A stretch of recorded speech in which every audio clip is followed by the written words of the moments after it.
According to the American Psychological Association, 48% of parents say most days their stress is completely overwhelming, and that number drops to 26% of adults without kids. Now, as the new school year begins, the U.S. Surgeon General is issuing a health advisory on parental stress. Here to discuss is the U.S. Surgeon General and father of two, we should point out, Dr. Vivek Murthy. Thank you so much for being with us.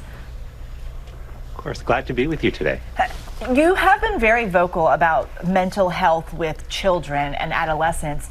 Now you're issuing this advisory specifically geared towards parents. What is going on? Well, one of the things that I realized early on in my tenure as Surgeon General was that we were living through a mental health crisis in America, and it was one that was hitting our kids particularly hard. But as I traveled around the country and spoke to families across America, one thing became very clear. It's that parents were struggling too. And we cannot address fully the youth mental health crisis without also recognizing that parents' mental health impacts the mental health of kids. And right now, millions of parents are struggling with overwhelming amounts of stress. We need to pull back the curtain on what's happening to them and find ways to get them more support. Dr. Murthy, what do you think is driving these numbers and this disproportionate rate of loneliness among parents? Yeah, so the numbers are deeply concerning. It's one about how many parents are overwhelmed by stress, and nearly half of parents are saying that most days their stress is completely overwhelming. But the loneliness numbers are also surprising and striking, which is that 65% of parents are saying that they struggle with loneliness, and that number actually goes above 75% if you talk to single parents.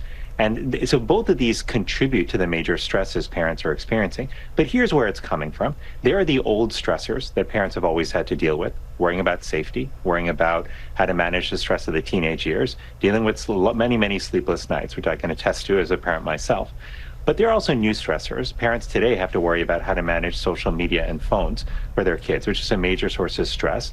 And the loneliness epidemic, the mental health crisis that's hit kids particularly hard, is a major source of stress in parents' lives. When you put these together with the fact that many of us have frankly lost our villages, we don't have the kind of supports that we may have had in the past, and the entire challenge and work of parenting is falling on the shoulders of one or two parents alone, that is really a recipe for what you're seeing now, which is extreme mental health stress and strain on parents. We know that mental health and physical health are inextricably linked. So what impact is this having on parents' physical health? Well, we do have a lot of evidence now that stress has negative effects on your health, physical and mental. And it's not that all stress is bad. If you have small, manageable amounts of stress intermittently, that can actually help build resilience. Think about when you go to the gym and you put physical stress on your body by lifting weights or working on the treadmill, the elliptical. But the problem with what parents are going through right now is the stress is both extreme and it's also prolonged.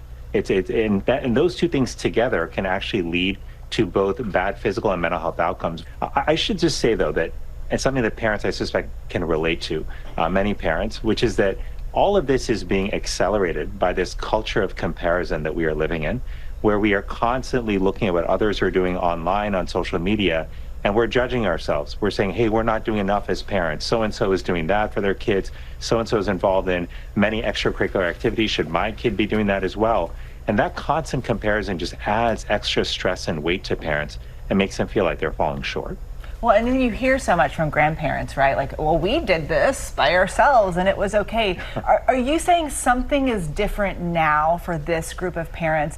One thing is just very clear, though. You know, in the advisory, I lay out solutions that we have to take, and those solutions have to be preceded by a broader cultural shift that we make in our country to recognize that parenting is invaluable. It's important to all of us, affects all of society. And if we recognize that, that can drive policy changes, like ensuring parents have access to good quality mental health care, that they have access to paid leave so they can be there when a child gets sick. U.S. Surgeon General Dr. Vivek Murthy, thank you so much for being with us. We should Thank you also so much. Remind everyone he is a parent Yes. to kids. The most important role. Yes. And throughout the year, we will continue to bring you reporting on how to build those social connections as part of Mental State, the loneliness epidemic. It's right here on ABC News.